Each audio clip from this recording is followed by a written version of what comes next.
Hi, this is Boris. Welcome to Movie Messenger Podcast. So, this is Unconfuse Me podcast with Vidhvat again.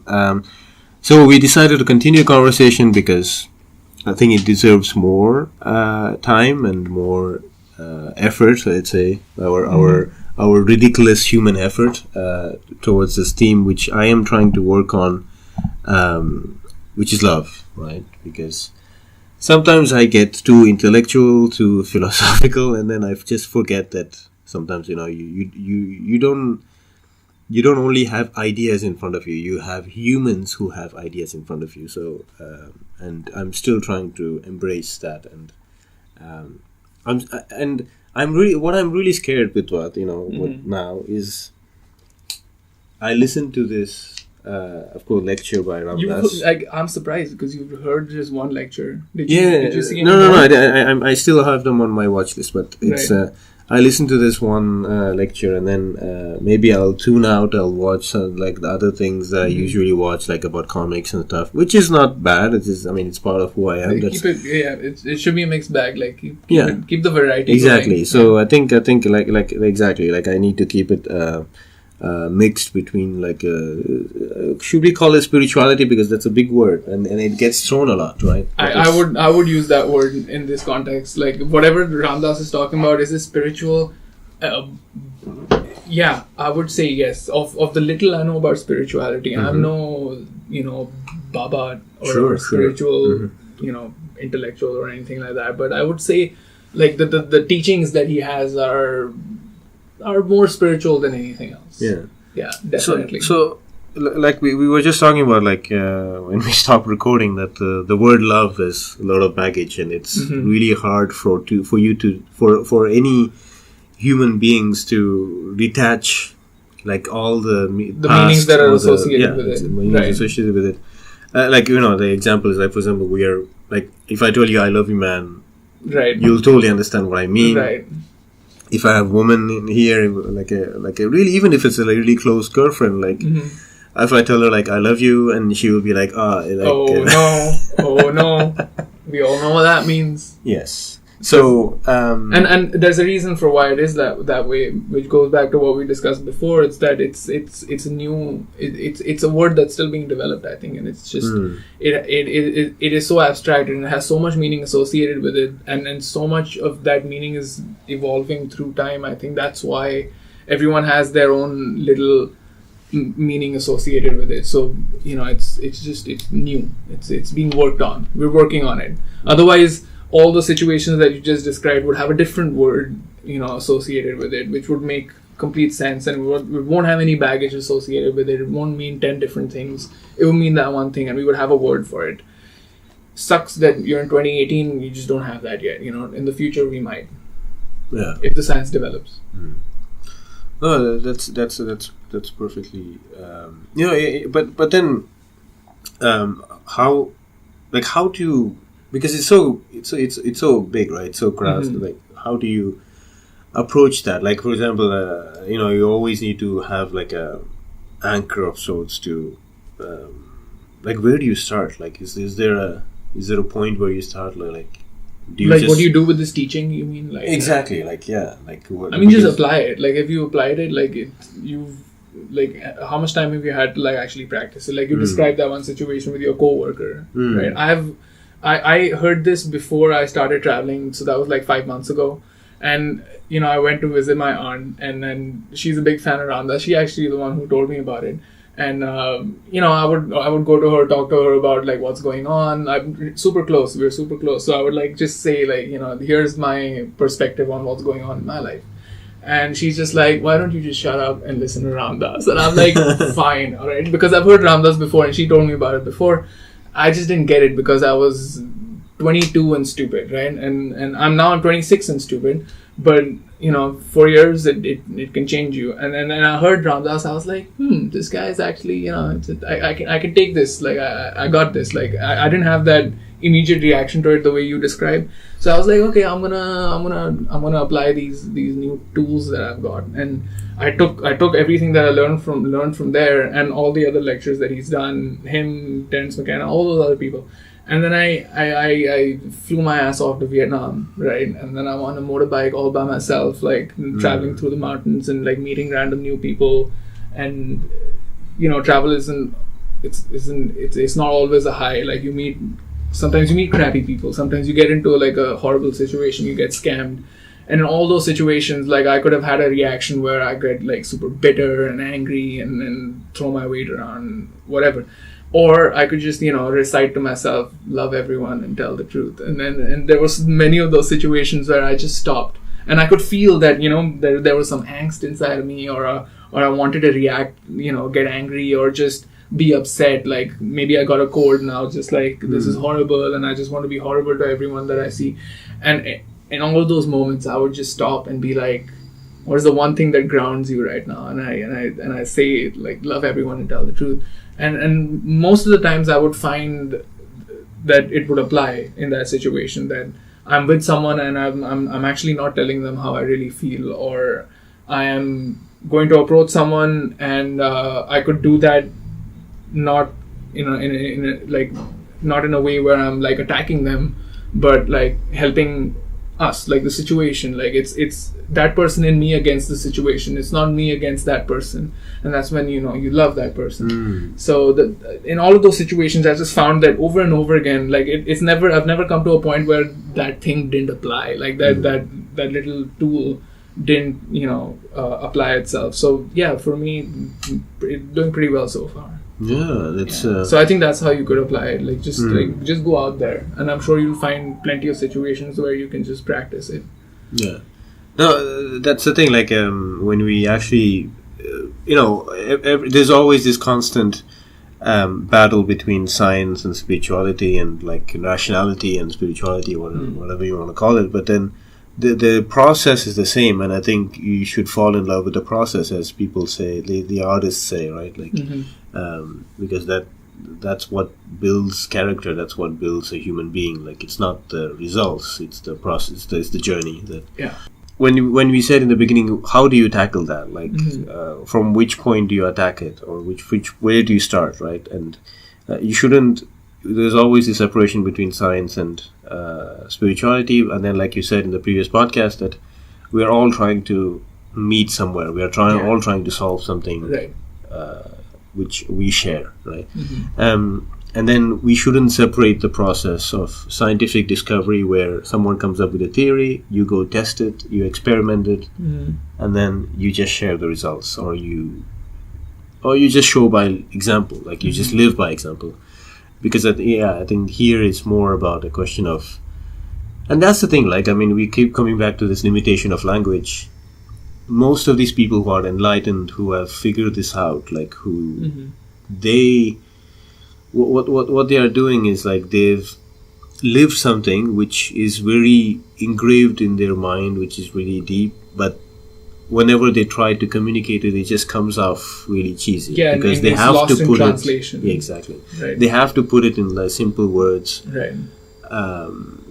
Because words are just not good enough, right? Which is why like language is like a language, like art is a language in itself, because sometimes you look at a painting, you can try to write something about it, but just first time you look at it, you feel something, and that cannot be manifested in words. So that cannot be that cannot be manifested in the same way as movies or like any other medium. And there was an interesting video essay by a nerd writer about Under the Skin, which is a movie with Scarlett Johansson, where she's like some sort of alien in the world. It's a very artsy film. It's a really meditative film. I even made a video about it.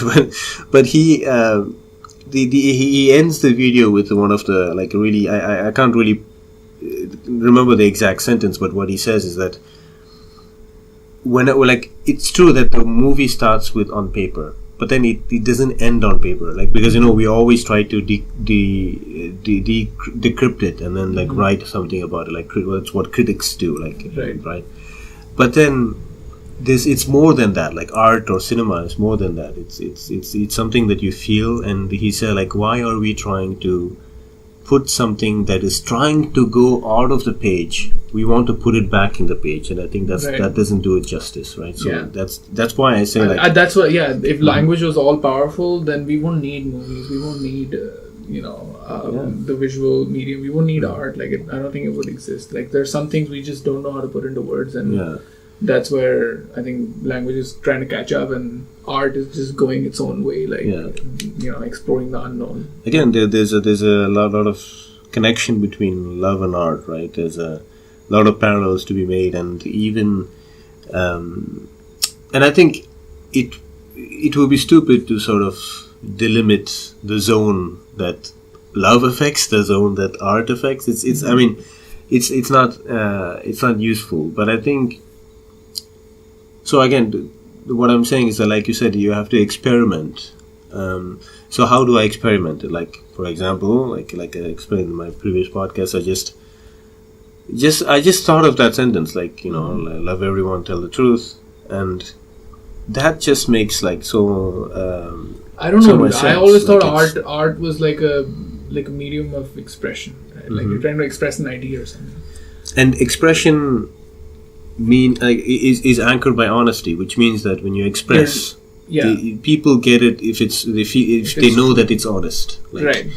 Like in the studio movies, what gets lost is that like sometimes an artist has an idea, and then it has to go through a lot of filters, like executives, like distributors, like or like someone who wants to invest money in the movie, and then so that sort of like dilutes that essence, and then sometimes it just becomes a commodity at the end, and so that is not art; it's a blockbuster. Yes.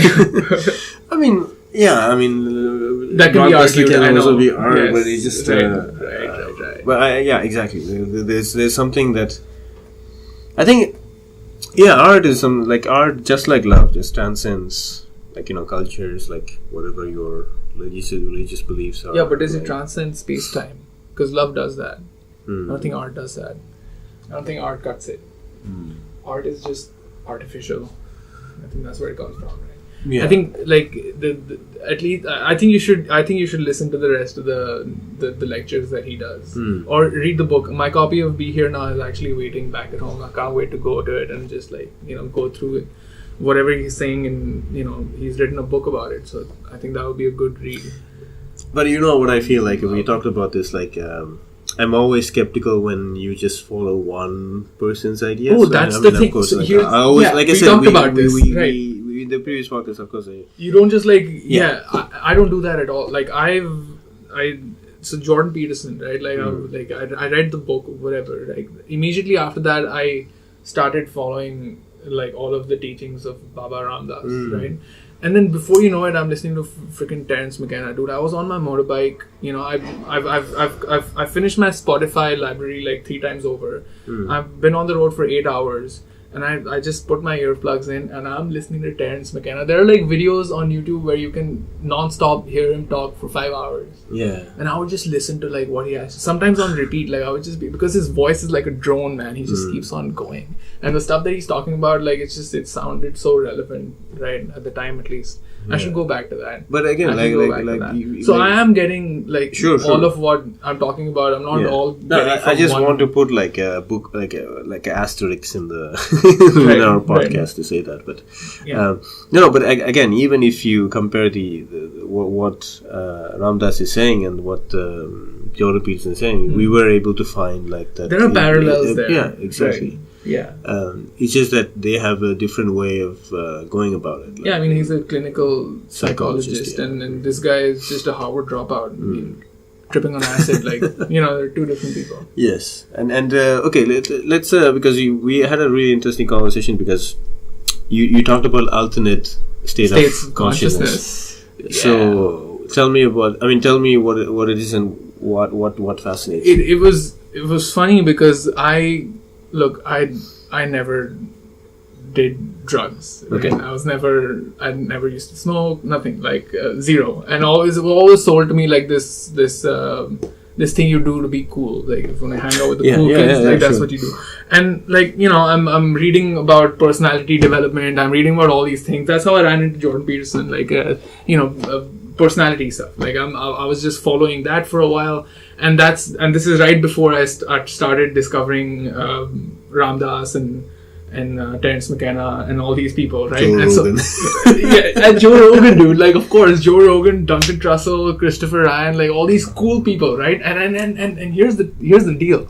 They're all talking about the same thing. They're all like, Duncan Trussell is a big fan of Ram Dass, and this is what's funny, right? Like I was following Jordan Peterson. I think last time we spoke, this was last year, I think, and you told me that last year, was it? Yeah, last year, it was definitely last year. It was definitely last year. Okay, yeah. Look on Line Messenger. You sent me a link to a podcast where Joe Rogan interviewed Jordan Peterson. You were check this guy out. Okay. I never checked him out. I never saw that video. And then I got introduced to Ram Dass.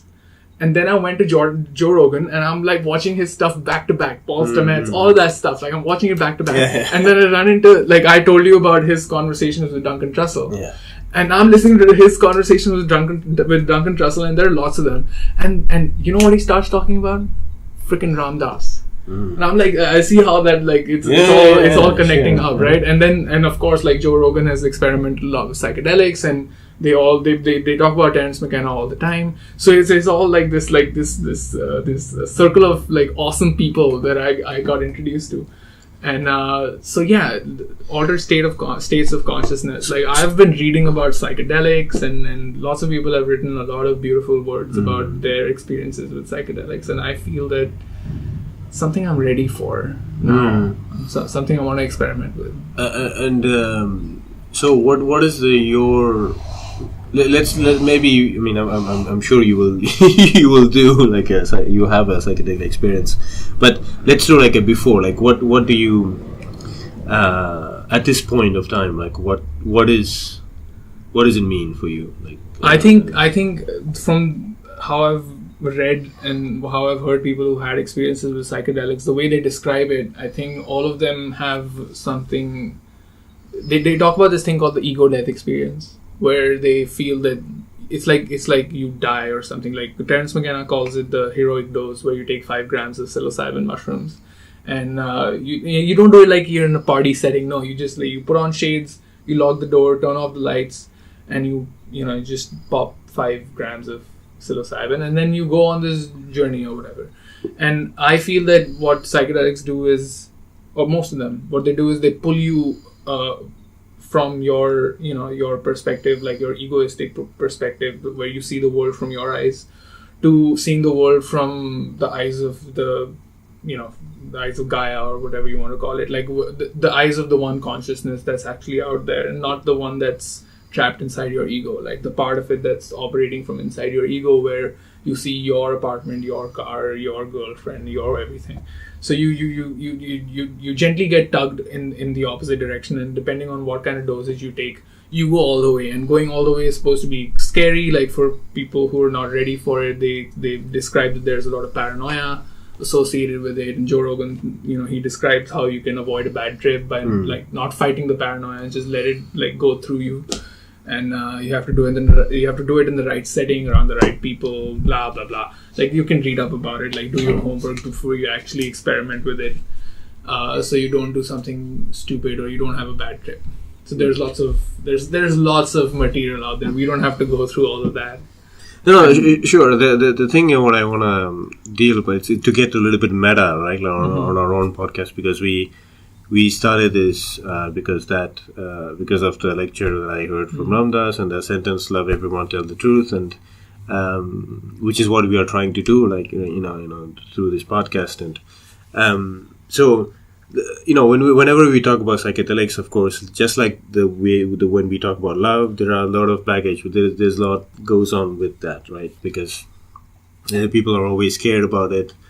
Yeah. But the thing is, we just want people to have those conversations in a comfortable way, because if we we want to have these conversations with like civilized and healthy people rather than and which will lead to maybe safe practices and then use them in a safe environment rather than just trying to, because I don't know if I can bring up like you were scammed because you were I think I was scammed. I had too high expectations because I'm doing all this reading and I met all these cool people in Chiang Mai and we were all like super excited to go ahead and like experiment. I checked off all the boxes, you know, like safe environment, whatever. Like, I was with random strangers and that's stupid. And I tried that stupid mushroom shake and it's just, and it's for like people do that stuff to party. Like it gives you a little high and you're supposed to have a happy time, whatever. I was like, look, I'm not looking for that. I'm not looking to party. I'm not fun at parties. I don't want to be fun at parties.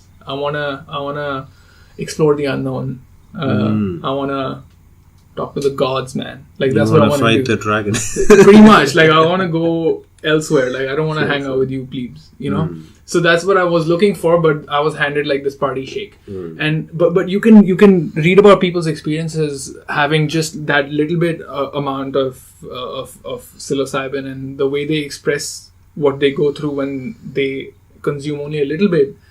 Also, you know, points to that whole ego disillusionment thing where like you feel some people describe it in a way where they say that we feel small. Like everything seems bigger. Like things just like inflate almost. Like everyone is just taking care of you almost. Like they use all these words to describe what that experience is like, and you can map all of that. Every time I've heard someone describe that experience, you can always map it to you losing your grasp on your ego. And for some people who explain what a bad trip is like is paranoia associated with that letting go, because some people are so confident in their ego that they don't want for anyone to fuck with that, right? Like the moment that drug starts to pull you away from it, you're just like, I don't like, this is uncharted territory. I do not want to experience this, right? So I think that was my experience. Like I didn't feel anything. Yeah. Like I was expecting to like, you know, just die and come back and I don't know, talk to the gods or something, but that didn't happen. No, but that's in a way, like you said, it's a journey, and then even like the movies that I find fascinating are the movies where you see actually the character go through a journey and then comes out strong. I mean that actually the characters. I mean, there's no like winning, or for me, there's no like really winning or losing. It's just that. Like, what did you learn, like, in that journey, like, you know? So that's what interests me. Because, from my psychedelic experience, like on psilocybin, I didn't learn shit. I learned the fact that you can get scammed very easy. I'm going to miss those. I'm not gonna. It's $15. You know, not a big deal. Like I could have done worse. That's what I learned. You need to get you need to get to the river of shit to get to the. I've planned it out for myself. I know what I'm doing now. Okay. Let's hope I live to tell the tale.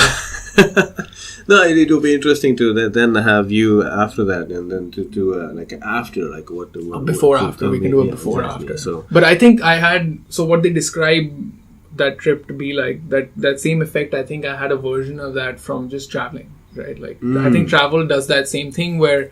I had that like in Vietnam, like not 2 weeks into Vietnam, I was on in this mountain city called Dalat, and I was staying at the hostel over there, and it was like super busy hostel, like lots of people coming in and going, and I was just chilling there for a bit because I had no shortage of time, so I was just hanging out. The food was good, the coffee was cheap, and I was just like, this is great, I'm just gonna hang out here. But what I got with that was just new people coming in every day, right? And these are people who are like either coming from the north or going north from the south, and everyone had like these crazy stories to tell, right? And they would all like sit around and we were like smoking weed and we're drinking, and everyone has this like crazy tale to tell, like there's horrible situations they've been through and the things they've seen and the fun they've had and everything. And you listen to people like that, like 10, 20 stories like that every day, right?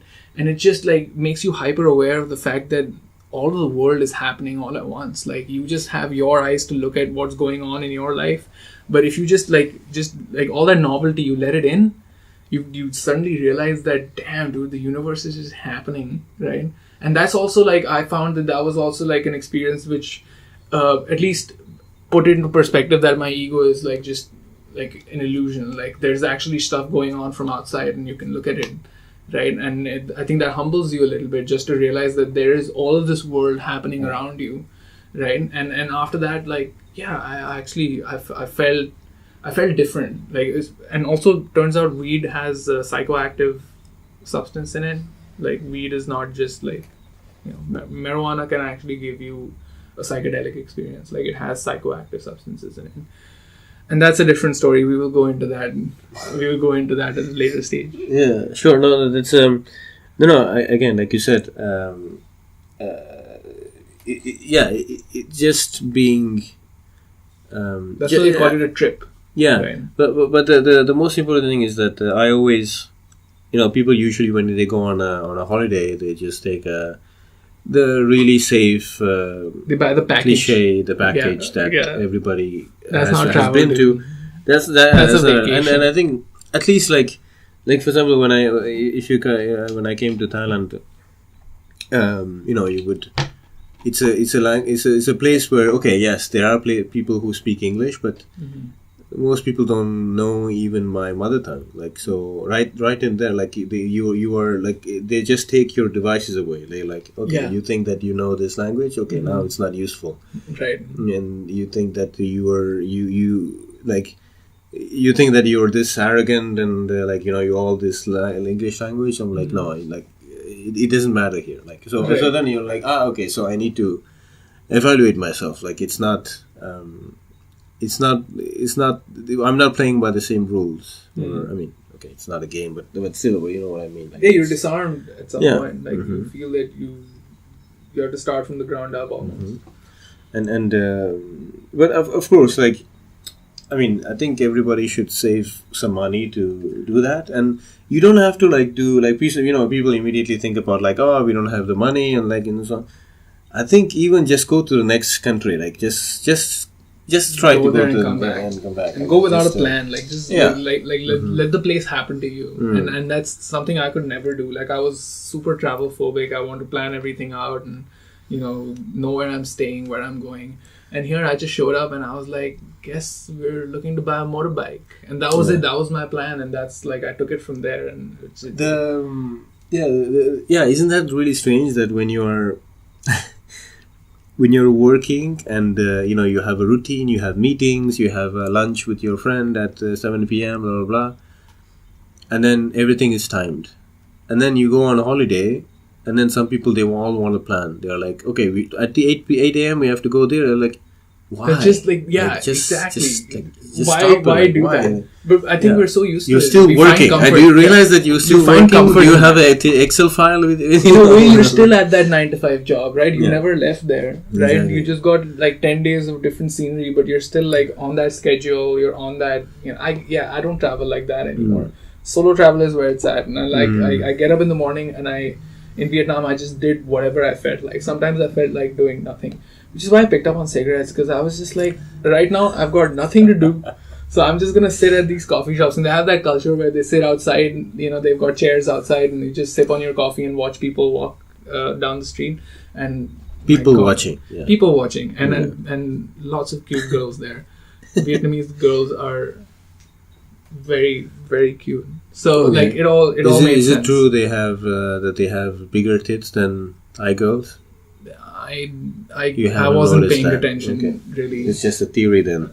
I don't know. I can't confirm that. But they are beautiful. I just wanted to break the pattern and just ask like a random, which is what we should do, no? Like and again, this is the thing. Like again, people always associate things, and that's how the world works, because different meanings have different words have same meaning, and one word can have different meanings in different contexts. And as an artist, I accept that. Like everybody assumes that I'm a pervert because in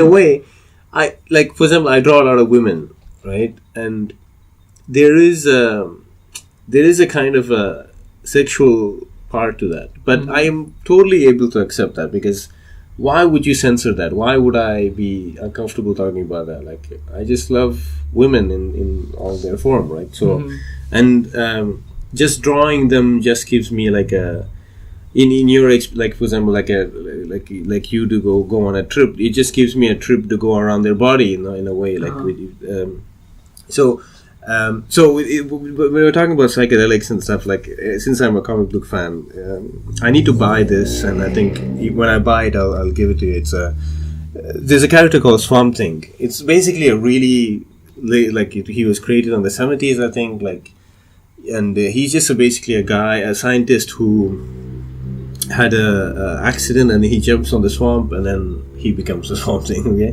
nice. And then Alan Moore.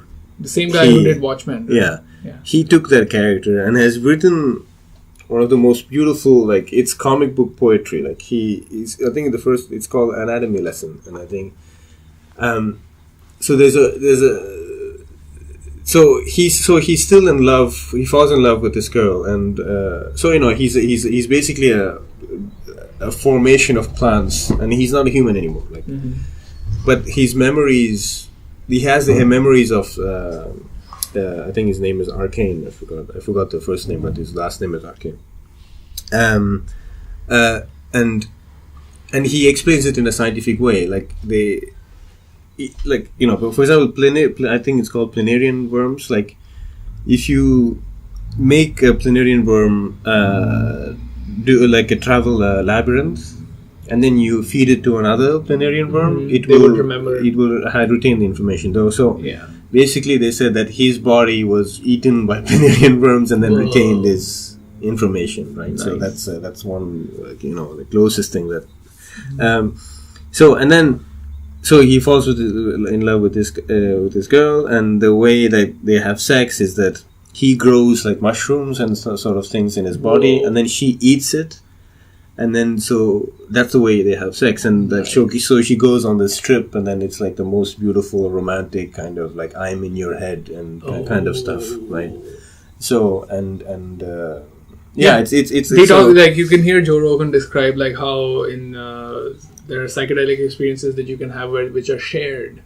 So it's not just a bunch of junkies going, "Oh, dude, it's a great trip. You'll see colors and shit." When somebody else can confirm, they can confirm what it is, and they can call bullshit on your story if it's not true. No, also, I don't know if people notice, but I have a little bit of cold. It's raining. There was a really heavy rain today. A lot of people have a cold here, so be careful to catch something. But it's of course. Like, but I think I just wish a time where, again, to come back to tell the truth, it's like we'll be able to have these honest conversations, and that'll happen. I don't think you can recognize what it would look like. I think people don't tell their truth today is because there's a motivation behind it, right? And when that motivation is going to go away, when everyone is only going to be telling their truth all the time, we're not going to be these bipedal organisms walking around on concrete. It's not going to look like that. We're gonna turn into something else, and I don't think maybe language won't be a thing anymore. Maybe we'll just be this big hive mind on Apple server somewhere. Like, we don't know what it looks like. That's science fiction, I think. So it's gonna happen. Like, I think everyone is going to love everyone and tell the truth all the time. Yeah. But we just be like neurons firing on some supercomputer somewhere. Talking about movies, because I love movies. Because we do that. I have a channel about movies, and it's really interesting to see the way movies interpret the future, right? Like, also anime. Anime, and but one of the fascinating. I love this movie because it's an old movie, and I love like that charming aspect of it. It's based on H.G. Wells' book Time Machine. Mm-hmm. This is basically about it's a time travel movie, and there's a moment which I really love, and it's sort of because I love books, and that scene sort of talks about books. So he goes to the future, and then he lands in I'm not going to spoil a lot, but he lands in a place where like everybody is happy, like they're just sitting by the lake, like drinking. And he at first he's like, oh, this is great, like we finally, we got out of the shackles of work and stuff, our commitments that we created for ourselves, and then suddenly somebody just falls in the lake, and then they're like struggling, like help me, and I don't think they even speak. They just like you can, and then nobody cares. Whoa. Like, and it gets dark really soon. Oh, no. And then he jumps in and then saves the girl, and then he asks them question, and they're almost like drones. They are just like walking around. Right. So, and he says, just take me to the library, or like just take me to like the place where they have books or whatever. And then he takes them to a place where there's like a big area, and then he tries to grab a book, and it goes to dust, so that there's so many so it was so much time that people haven't touched it, and it goes to dust, right? And then he says, yes, it does tell me a lot of. So I love that moment, but like of course it's like a very simple thing, like, oh, we need books and so on. But like the reason why I do this podcast is that of course we need books, we need information, we need conversation, and in a way, in my mind, what I'm doing is through these podcasts, I'm putting my ideas out there, right? I don't care about, like, thank God, like there's no filter in YouTube, hopefully. But I'm putting my ideas out there, and of course, like, I'm not saying those ideas might change. Like I might be wrong. Maybe I am wrong. Like I just don't know it yet, right? Because you can never predict what the future looks like. Nope. And then at a certain point, I'm just hoping that I'll have a set of ideas that I can like offer the world as in the form of podcasts. And we always talked about this, about like how conversations are art or like like criticism, or like they keep things in check. Like you need to have those conversations. If you just stop talking about them, that's why which I really love the fact that we brought up love, because if you can't talk about a thing, it doesn't exist. It stops existing almost, pretty much. Like the very fact that you can point to the sky and say it's blue. It means that if you couldn't do that, you won't see it. Like literally, like it won't. Even if it falls, like the light from it reflects and falls on your eyes, you would, because you don't have the words for it. You stop acknowledging it, and that's what we do. We just keep building that language, and I think that's where conversation is just. It's a mechanism. I think it's just like you said, keeps things in check, and I think it also every conversation is just. It's a kind of development, right? Of anything. It could be a development of a new science, or it could be a solution to a problem, or it could be any of those things. And that's where a conversation comes in. Like the very fact that the conversation exists means that there's some engine that's firing all of its cylinders, right? Like it's doing something. Like it's getting us somewhere. I think that's my idea of what like conversation does. Yeah, and it's. And but what about the nature of a conversation? Do you think that every conversation needs to have a purpose, let's say, or an objective? That I think every conversation has, but I think they're all so different, right? Yeah. Jordan Pederson talks about this in his book, where it's like there's conversations that very recognizable, the ones that just like you use to find your stance in a social setting, right? Like to exert your power over other people. And that conversation is like the ones you have at a bar or whatever. Like, oh, you make a funny story and everyone laughs, and then another person interrupts you, and then they come up with a new story which has nothing to do with the story that was just told, and everyone's like really awkward, and nobody says anything really, but everyone gets to play at that game where like, oh, look at me advertising the fact that I'm, smart and interesting, and now it's my turn. So there's that there's that conversation, and there's this conversation where two nerds are just going at each other, or it's a debate, or people are trying to defend two different points of views, and hopefully something comes out of that interplay of words. I think I don't see any requirements. Otherwise, it just limits the the conversation itself, right? But what I would say is that it's all about I think if the intention is honest, like if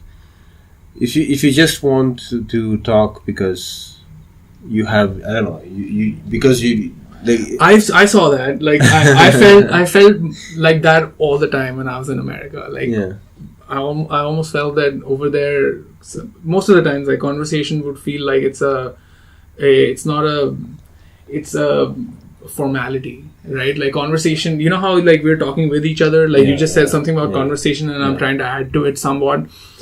Over there it's like you're not talking with people but you're talking at people, so it's like most of the conversation always felt like, what did you do over the weekend? And then you tell me like you, I don't know, watched a movie, and then I was like, then I start talking about apples for some reason, right? Like maybe I went to like an apple farm or something, and then you just nod your head, and then you start talking about bed sheets or something. You know, like there's no depth being explored. It's just like it's all, you know, what they call small talk, where it's just you don't really dig deeper into anything. You don't go off of what the other person is saying. You just bounce around on the surface, which is like, it's supposed to be easy and very like natural for me. I can't do it. I can't stand it. Like the moment I detect like my antennas go up, like, oh my god, it's going to be small talk, I just say I have to go to the bathroom and then never come back. I mean, of course the small talk has been like interpreted, like used as such, but I think there is a way of making small talk interesting. And for example, okay, imagine if, but it depends on the intention of the other person too, because conversation is a two-way thing, just like sex. Like it's not a monologue, right? So, for example, like to take back your example, and you know the guy is talking about like he went to grocery shopping and like really bored, like shop, like I don't know, it's something that you do in the city, and then you suddenly say, oh, I went to this apple farm and so on, and then you like, and then so. If it was me, like I will be genuinely curious. I will be like, so what? Is it the first time you go there? Yeah. And then I will try to like go into the details because I genuinely care about what you have to say. And where does that take you? That takes me to, I don't know, I just get something out of it. That's great. I try that. Like you ask questions so that people, you know, start talking. And I find myself in a hole sometimes where they've just, now it's just them talking and I'm just asking questions, and after a point I've actually lost interest in it, because I'm actually not, like I had some interest before where I was like actually curious, like you went to an apple farm, what the hell does that look like? I've never seen an apple, you know, grow out of the ground or whatever on the trees or something. No, so but then they keep going, right? And then I don't know how to handle that. Like it's like an art form. Like you're supposed to be able to exert yourself also, and then you have to come up with a story that's interesting. That even if you think that might not be interesting to them, that you have to start saying it. And I don't have that impulse. Like I don't want to tell people things they haven't asked me already, right? Like I don't know, last weekend I went to this really cool bar, and over there I had this great cocktail which I was like lemongrass infused. Like, you didn't ask me that. Did you ask me that? Did you ask me about a bar right now? Did you ask me about like lemongrass infused? No, but what you're doing is you're trying to keep it interesting. So but it's not interesting to me to like tell someone of an insignificant event in my life which is of no interest to me even, right? So I don't want to bring it up, but I find that in conversation with other people they would bring up things that they would think are interesting, and I would just be like, bro, why the hell are you telling me about that?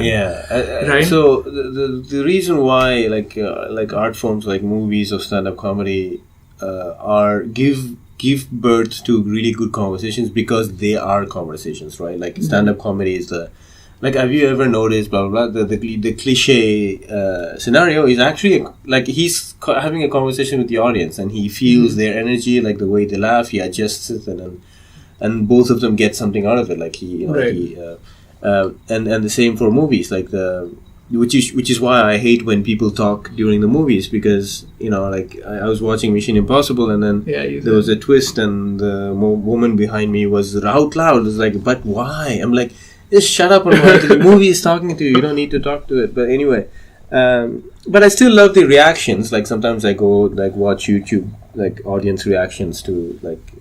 I like video games, right? Like I've played the kind of video game that, you know, and there's one thing that really bothers me about video games. It doesn't bother me about any other medium, especially films, which just like you start and finish them in 2 hours, right? Video games go on for 50 hours. And there are two kinds of video games. Ones that like I don't enjoy anymore, and the ones that I like. There are so few of them, but I love them to death, right? And about conversation, like we're still on that topic. One of these video games, like if you start playing it, it's almost like you have to sign a contract to not talk about it. Because then there's spoilers, right? Like if you start playing Spider-Man PS4 or whatever, and I'm playing that too, oh, don't tell me what happens because we haven't finished it yet or whatever. And then there's this other kind of game, right? This is my favorite kind of game. Like this is like I've spent hours playing games like this where the whole point is to, if you spend an hour in that game, the game asks you to get up and go talk to someone who is also playing that and having that experience. And that conversation is just mind-blowing. It's like you're discovering things about it, I'm discovering things about it, and when we talk, we both tell each other things we had no idea about the game. So it's like the game is concealing all of this information from everyone who's playing it, and every conversation that happens, like it's the result of how it's organized. When that conversation takes place, you're actually encouraged to go back to the game and discover new things and bring them to the people who are playing it with you. It's like all of us against the video game. So like I love that. Like I love how a conversation can be something that's part of the game. Like you actually can't complete the game by yourself if you refuse to have that conversation. Yeah. And that's just beautiful. I really love that thing where the fans against the art form, or the players against the video game, because like we I think we are not smart enough to talk about that movie, but we did watch. I mean, I made you watch Pervert's Guide to Ideology. But I am too dumb for it. Yeah, but then in a way, when we finished watching the movie, we had things to talk about. Yeah, exactly. Yeah. So, but when I really try to put in simple terms, like you captured that really perfectly, which is we were trying to defeat the movie in a way, like you showed me you showed me all these things, right? And now I just like don't worry, I got all this, like but then the opposite happened, because we were like, what does he mean like this? And right. Like how and does he keep going in circles? Yes. But it's great that it's doing that, right? Isn't it the purpose of the film, though, that it should spark a conversation, and maybe it's supposed to do it in a way where you can't really discern it in one go and just be like, oh, so that's what the movie was about, end of story, close the book. No, you're supposed to have the movie work like a puzzle so that it can put all the pieces in a way where you're actually confused about it, so that a conversation can take place and you can get somewhere. Yeah. So I think if video games, I could say, like films also, if the people who were making them had that intention, if they knew that that's how they operate with the audience, then I don't know, we could take these mediums to connect it back to to have a conversation, is that you need to be aware of, in a way, the ridiculousness or the stupidity of the life in general. Like we regard like the things we created as a really high, like we put it in a pedestal, right? And but then that's why I love artists and stand-up comedians, because they just break everything down. They don't care, like, and then you're like, oh, like that was actually funny the way because he didn't put it on a pedestal. He just put it at the same level, so.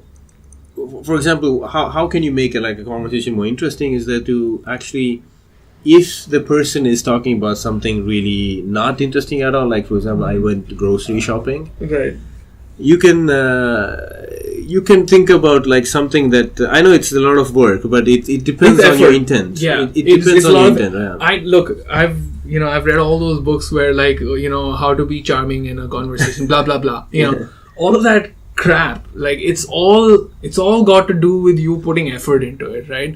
You can make people feel whatever with words. Like words, I think it's the most powerful weapon we've invented. It's we had the nuclear bomb, right? Like that's regulated. Now we're gonna attack the words. Like that's where political correctness and all is gonna come from, because today with words you can do anything. It's infinite power. Like you're allowed all the words that you've picked up from the dictionary that you've learned in your life, and you can exert those words on the people around you, and you can make them do things for you. Like this is all that, like pickup lines and stuff like that, like dating techniques or whatever. Yeah. Or you're a manager at a company that you have to work with 100 people, and you have to get them excited to work and make sure that they're driven and all of that and solve their problems. All of this is just words. Like, words are doing this stuff. Where was I going with that? No, you were just saying that to how to make like conversations interesting. You were saying right. So you can put all that effort into like making a conversation interesting. You can like you meet that really boring girl at the bar and then she's droning on about her grocery shopping, and then you can just like come in and be like, "Oh, here's me making it really interesting." But is it really like? Yeah, that's what I want to get, like, because we've been like anchoring this conversation around truth, so right, and honesty, like the honesty of the intent to actually have a conversation. So so for example, imagine you have a person who, like, you happen to meet at a party, and then you just want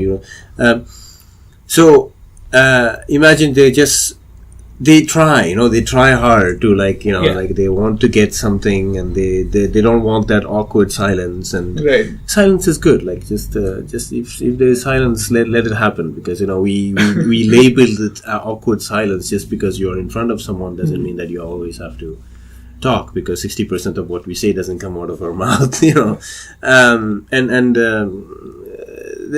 but okay, let's say that person is trying, and then what I can do in a humor. This is when humor is very important, and I think the other person also needs to have humor for this conversation to continue, right? Like you can say, "Oh yeah, so is that all you did on the?" Like you can kind of make fun of them if they This is the thing, right? Like, if people feel that they have been disarmed, like they become aggressive, like they become violent in a way. Not pure violence as like taking gun out and trying to shoot you, but aggressive, like I didn't expect that, so you surprised them. And then they're like, so like if it's a really intelligent person or a smart person, they will say, "Oh yeah, I didn't expect that. I don't know what to say about that." Right. And then they're like, and then you know what happens at that point, right? Like if this is then like the you're talking, real conversation starts. right. But like in that situation where you're at a bar and you're talking to the girl who's like remotely attracted to you, and you do that thing, and then she's just like, "Oh, like you stepped up a little bit because you proved your dominance, right, by doing that, where you surprised someone." And you just keep doing that, and then before you know it, you're in bed with her. This is what this is the appendix for the game. You know that book? The Game? No, I've not read that. So like I have another friend who like she also follows like intellectuals, and we talk about Jordan Peterson with her, and she so he says that actually Jordan Peterson apparently recommends this book, and this book is a stupid book. Like the game is like how to manipulate women and how to right.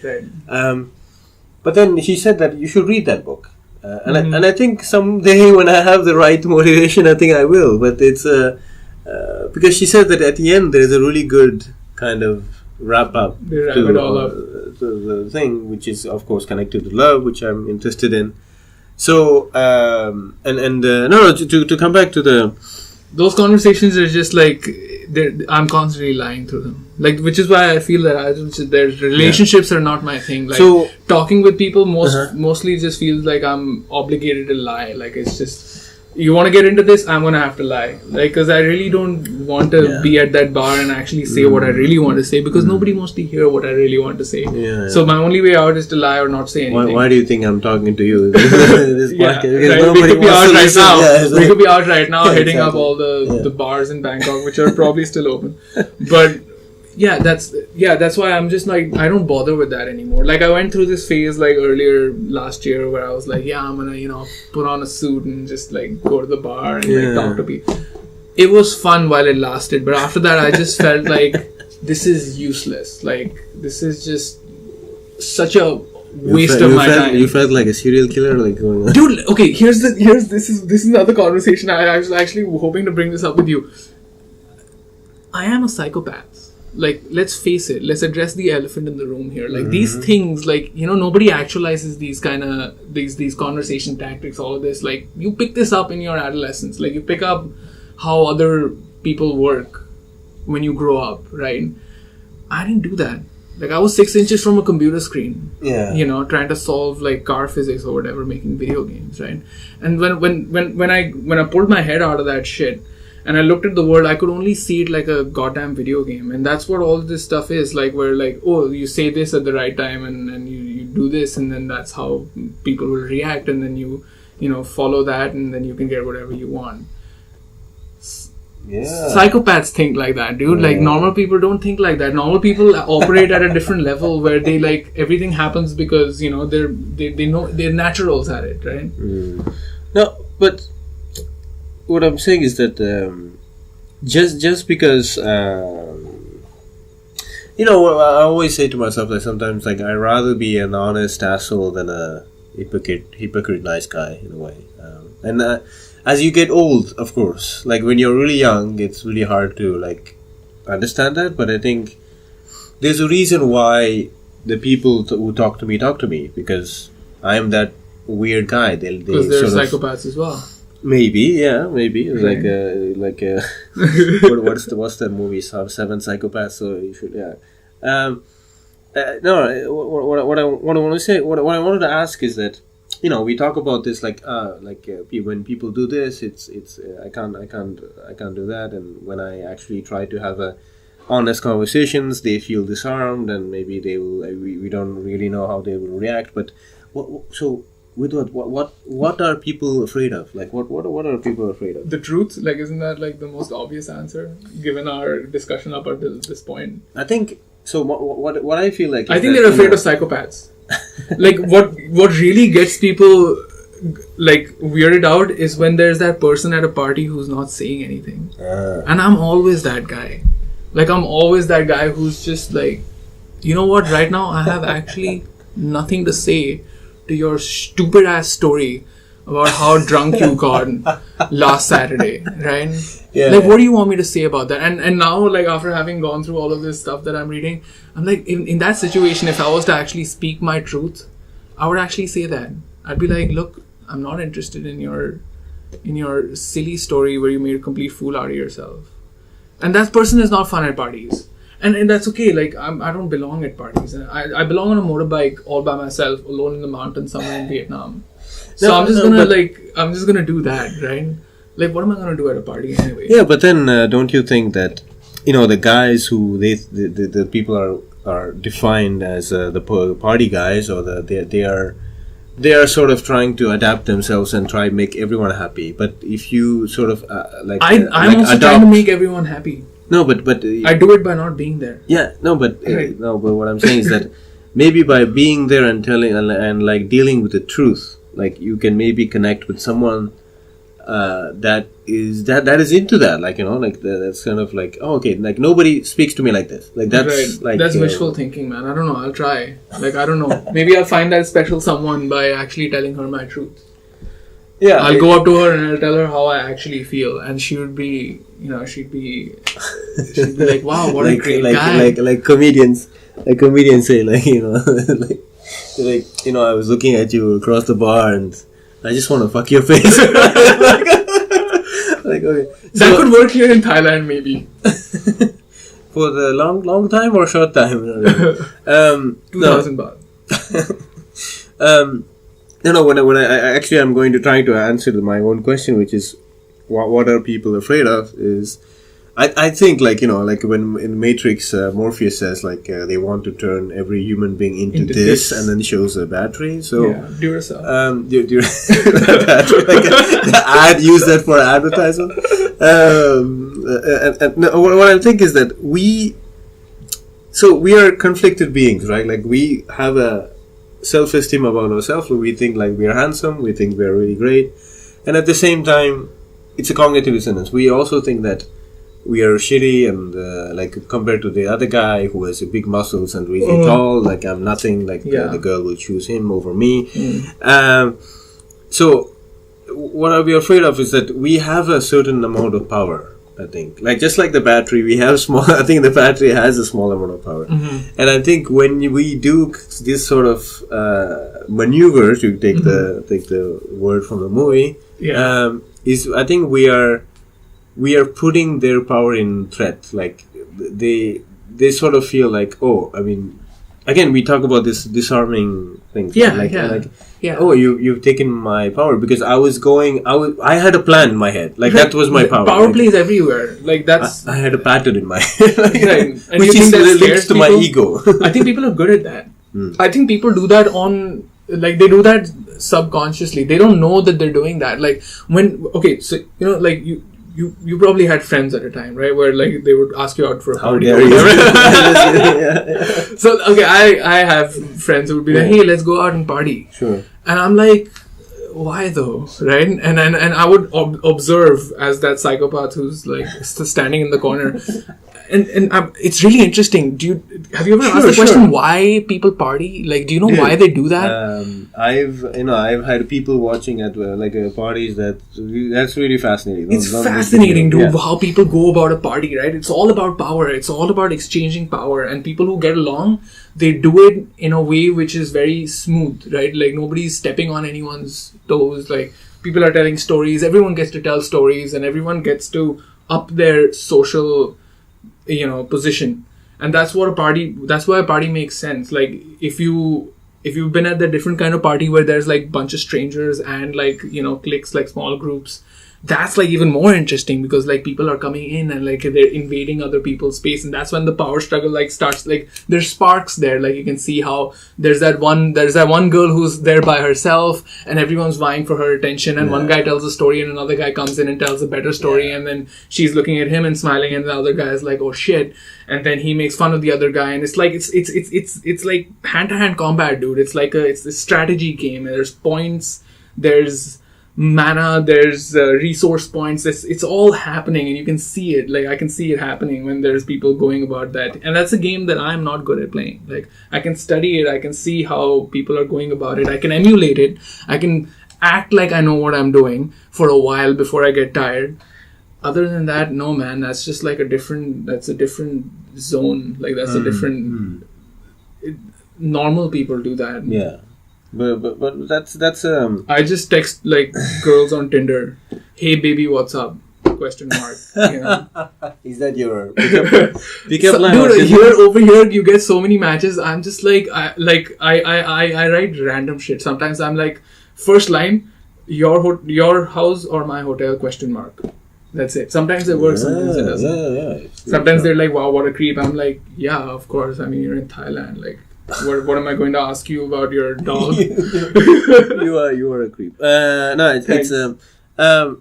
So we went from love to, like, a hotel room. So what happened to love everyone at the conversation? Like, dude, I think all of this is coming from a very, like, positive place. Like, I don't belong in groups. Like, I don't belong at that party, like, because, like, if I had to be at the party, I would have to lie. Like you said, you're doing them a favor, like, it sounds very self-deprecating and all of that, but I think everyone was sent here for a reason, right? Like, that really charming fellow, that, really big guy with muscles and Aryan race, blonde hair, blue eyes.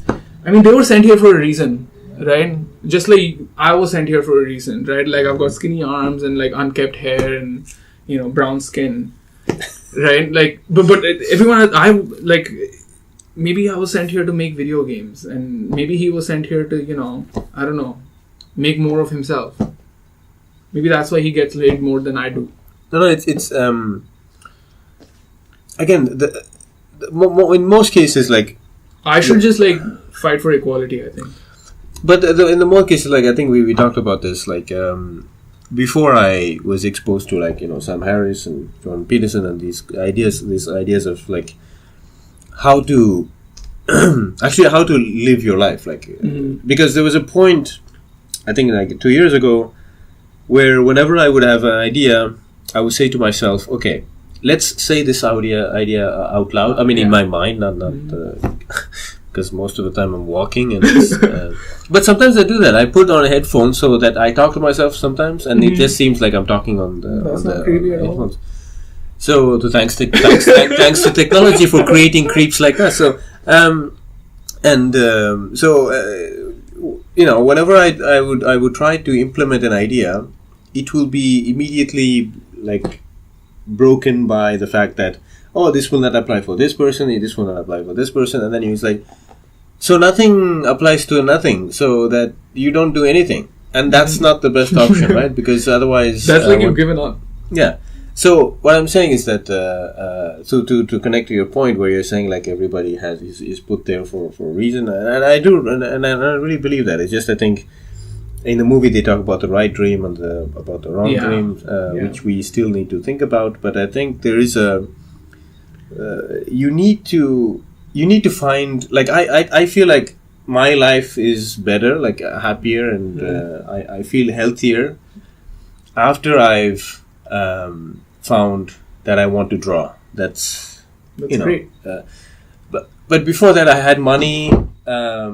I would just spend it a lot and then I wouldn't save it. And now even if I have little money, I have the motivation to save it. There's something happening, right? Like there's something works. Something right? works. Like I get that. That's the universe talking to you, man. Like that's that you have your antennas up. Like the universe is telling you that do more of this. This is good. You're feeling good because you're doing this. Maybe you should do more of this. Yeah. And am I making any money out of it? No. But what I'm saying is that my dream or what I want to do is to one day do that, like try and make money out of my art and eventually put out some books with some ideas that are I'm not a good writer. I admit that, because most of the things I write are shitty, but it's just that I just think I have interesting ideas. That's all, and worth sharing. Sometimes it comes up really great because it's clear in my mind, and sometimes it doesn't. But then what I'm saying is that when you say that guy maybe wants to, like, he's in his universe, in his objective is to, what the normies, let's call them normies, call family, right? I mean, what they call society, which is like... Do you see yourself as a family man? No, me neither. I don't... I would never put, anyone through that, to have to spend that much time with me. And I'm still trying to find a reason for that. Like, why don't I feel like someone who wants to... get a job, and I mean, of course, I have a job, but earn money. And I think I told you about this. I started to. My friend asked me to join him in as a partner to create a business, and then as it went on, he just realized that I don't really like money. He really said it out loud, like in a conversation to me. He's like, "Dude, Boris, I don't think you like money." I'm like, right. "Yeah, maybe that's it." Maybe that's true. Yeah, I just need a minimum amount that allows me to live, to pay my bills, and then just let me do whatever I want. And there's a reason why I'm out of India, right? Right.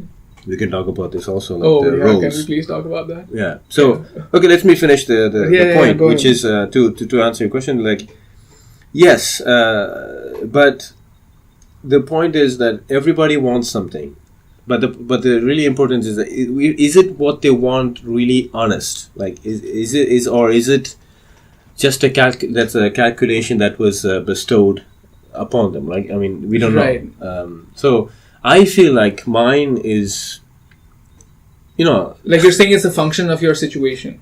Yeah. Like your needs and wants, your desires are a function of your current situation. There's some, like, none of. I think I think to some. Correct me if I'm wrong. I think that's missing the point. Like, what I was trying to say was more like you don't teach a fish how to climb a tree.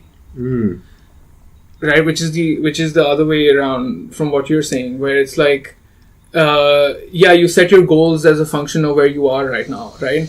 But setting the wrong goals is where you're just doing it wrong. Like that's worse. Like, set short-term goals and set long-term goals. Don't aim for the stars, aim for the treetops, whatever. But if you're a fish who's like trying to climb a tree and every day you fail and you're just like, God damn it, everyone's better than me and I suck.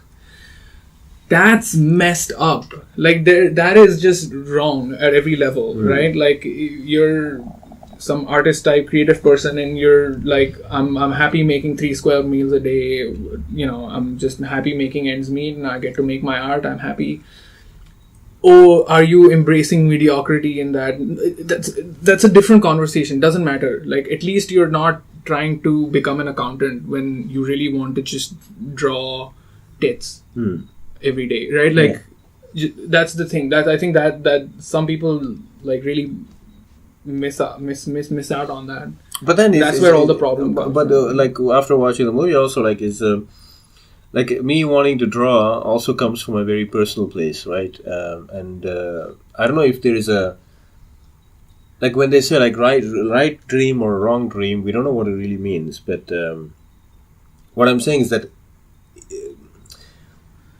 if I feel like I am being driven by feeling, like I do art because I love the way it makes me feel, and I think I can do it. So why does it make you feel that way? I don't know. I can't explain it. Are you saying like, oh, so we're talking about if it's nature or nurture? Yeah, I guess. I don't know, dude. My dad got me a Sega Genesis when I was 8. No, I was not even. I was 5 years old, I think. And I just looked at that video game as Sonic the Hedgehog, and I was just like, I'm gonna grow up and I wanna make that.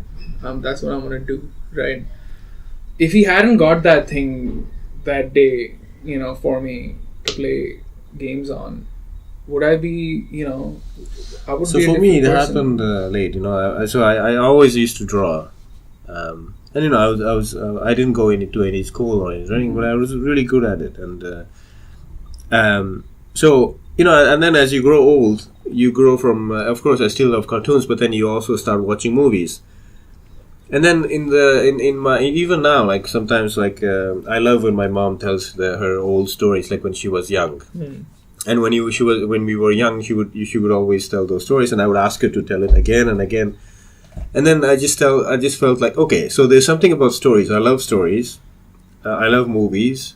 And then I met my best friend who's living out in Paris, and we wanted to write movies together. And then he suddenly says, like, dude, you can draw. Like, we should do a comic book. And then I was like, suddenly something, and that's why you need those people. You need to surround yourself with like, why not people, not why people. Like really, if you go to someone to say, like, I want to bake, I want to open my own bakery. Right. Like, why? And they're like, here's the 10 things that can go wrong. And yeah, exactly. Yeah. But then you need people also. I mean, yeah, of course you're thinking about it, but you need first people also. Like why not? We're gonna do it. Yeah. But here's what we have to watch out for. Yeah. Those people are the best. Yeah. So it's like you have that. Yeah. So what I'm saying is that what I'm doing cannot be explained, and here's another way to explain it. It doesn't mean that it will be the same thing for my whole life. I might be. Dude, I'm questioning right now exactly. if whether I want to make video games, and I'm just like I just write about what I think about video games now, because I have no idea where I'm in like that space anymore. And this is 20 years of me playing video games, and now I don't touch them anymore. So yeah, maybe you wanted to say something. Yeah, go on. Yeah. I think it can change after a while. I hope. And so, what when I saw your eyes widen was when I talked about the roles that I somehow felt that I was really free from and do whatever I wanted in here in Bangkok, or in whenever I was outside of Thailand and oh man, yeah, just walking, like I come back from Vietnam, like over here. I fly into Bangkok from Delhi. Dude, just like anyone who's close to me, who's like had the misfortune of having spent time with me and me telling them about Bangkok. Dude, just walking down the streets here gives me a high, man. It's strange. It's weird. Like, I want to know more about why it works like that. Like, I want to inquire, and I did inquire. Like, I know why it is like that, because over here I'm just, like I told you before, like I'm just like women see me here on the street and they just see like 6 feet of man, right? A foreigner who's far away from home, right? And that's it, full stop. Like, they don't know anything else. Like, they don't know anything else about me. Like, back home in India, it's like, here's this guy who doesn't dress like us. He wears shorts. He's probably just a kid. Doesn't have an engineering degree. Doesn't know how to keep his hair. Doesn't own a car. I've already been rejected as a suitable mate from one glance, right? Like, a conversation doesn't even take place. Like, here I'll talk to the girls and then they'll reject me because they find out that I'm a creep, weirdo, nerd. Sure, at least a conversation takes place, you know. Over there, a conversation doesn't take place. Like, just walking down the street here, like, I make eye contact with people, and, like, you know, they smile back. They're like, hey, what's up? Yeah. Right? That doesn't happen back home. First of all, because nobody's walking on the streets in India. Only beggars and poor people are walking on the streets. Everyone's in their cars, right? And over here, like, you can actually walk out on the sidewalk. Like, you pay taxes for that shit, right? And breathe air. And so there's that. I think it's a good combination of all of that. And also, like, Bangkok's just so many good memories for me. So I just I come here and it all just comes back to me, right? Yeah. And I think that's why I like it. Also, as when you say about it, yeah, like I don't think like sidewalks in India are made to walk. Also, like they're not, like there are no sidewalks. Like all the few there are is just for like the poor people to sleep on. Okay, this seems like a criticism to India, but okay, anyway, it's just, again, we're telling the way I'm we not feel. complaining. I'm just saying that that's how I think it works. Exactly. So Right. again, we are dealing with the truth. So it's just Right. we are just putting it out there. So that's really interesting, because then because when I was in Germany or in Europe close to my family, there was this sort of and it looks like I'm putting the fault on them right now. It's just me. I did what any kid who doesn't know what to do after high school does, which is apply for a business management degree, right? Oh, and boy. then, so I did that, and of course, like I don't regret it, like, because in the beginning I was starting to regret it, and then I was like, this is actually part of me. Like, this is why this is what made me travel. This is what made me go to UK. This is what made me go to Germany, and then I spent. So that also built me as a person, and also I'm hoping, like we were talking about, like me hoping to become an artist who can earn from his art. I'm also hoping that this training will allow me to like have a good footing on, like, when it comes to like commercial stuff, like because most artists don't know how to negotiate like terms and contracts and stuff. So I sort of come from that because I used to be a buyer, and I used to negotiate contracts. So yeah, I think it's so I'm getting more mature. I feel like my life is organizing itself around what I really want, and I think so. There is also as you grow older, I think you sort of accept the randomness. I think you sort of you embrace it. You let go of, and of course, like, thanks again for to share the lectures like this, and of course, like I need to listen more to Ram Dass and to get this. That's great. Like, if you're getting that kind of you feel centered, like when you have all these inputs coming in. That's good. To tune yourself to like that wave of that. I've been riding that wave you're not for a ignoring. while. We are not ignoring, because ignorance is the biggest mistake, right? Because but what we are doing is that we are analyzing, we are accepting, and then we are finding out, okay, what's more? Like, okay, like these guys are telling us this.